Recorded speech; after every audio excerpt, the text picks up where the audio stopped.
Hey Southeast, it is getting to be warmer. We're heading into summer, which means lake days and relaxing and just enjoying your summer evenings. And I think that's a good thing. It's a good thing to kind of pause and relax a little bit, take some time off, that type of thing. But one of the things I've noticed is oftentimes when we do that, we tend to take our time off from God. And I just want to remind you that you don't take time off from God. He is constantly there. He is, it's one of those things where just because God is silent does not mean that God is absent. He is there watching over you, taking care of you. And those are the things that we need to remember. And so because of that, I have found in my own life that summer is a great time to start new disciplines, to dive into the Word more, to get back to church if you've been away for a season. It's a time, it's a season to say, you know what, I'm going to take this summer and just press into my relationship with God. I was reminded of this passage. It's found in the Psalms, surprise, Psalm 1. And it starts off and it gives us this incredible imagery. It says, "Blessed is the man who does not walk in the counsel of the wicked, nor stands in the way of sinners, nor sits with the seat of scoffers. But his delight is in the law of the Lord, and on this law he meditates day and night." And that's kind of how sin kind of creeps into our life, right? Or poor relationships creep into our life. First, we're walking with them. We're kind of entertaining the idea, and then we stop and we focus in on the conversation. We focus in on the sin, and then we sit down and we're just in it. And he contrasts this with a man who walks in the way of the law, walks in the way of the Lord. And he says, on his law he meditates day and night.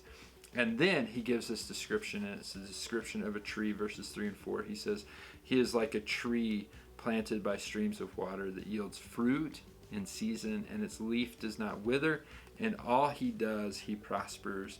The wicked are not so, but they are like the chaff that the wind drives away. And I guess that's my encouragement for you today, is as you're looking at summer, as you're looking at the things that you have planned, whether it's vacations, whether it's camps, whether it's vacation Bible school, or whatever it is, lake days, that you would look at this as a time where it's like, I could take these 3 months and just really drive my roots in deep, really press into Jesus and allow him to grow my faith, grow my spirituality with God, and just allow it to be a transforming summer. And so that's my hope for you, because when our roots are deep, then that's what happens when life comes at us, when the fall happens, we're prepared to withstand those storms. Not because of us, but because of Christ living in us. So I just want to encourage you to do that. Hey, we got a few things that are coming up. On Sunday, you should have picked up a summer involvement flyer. If you didn't, if you missed it, pick it up this summer. They're out in the lobby. It has all the great things that are happening at Southeast for the summer. This Saturday, we're having a student ministry hike.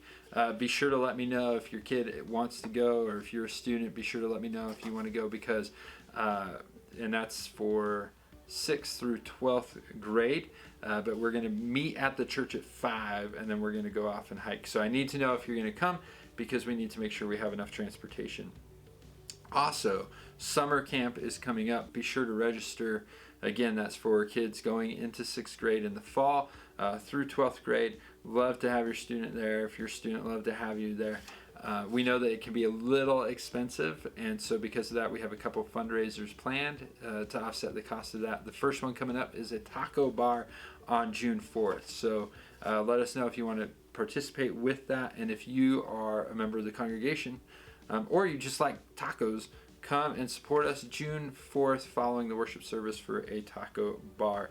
A side note, that's also the day that we run First Step. So if you're new to Southeast and you want to know more about the church, want to know more about Jesus, want to get to know each other, love to have you there. That's right after the service also as well on June 4th. So again, if you haven't done so already, make sure you head over online, southeast.cc, register for camp, and register for Vacation Bible School. Southeast, I love you. I hope you have a wonderful, wonderful week.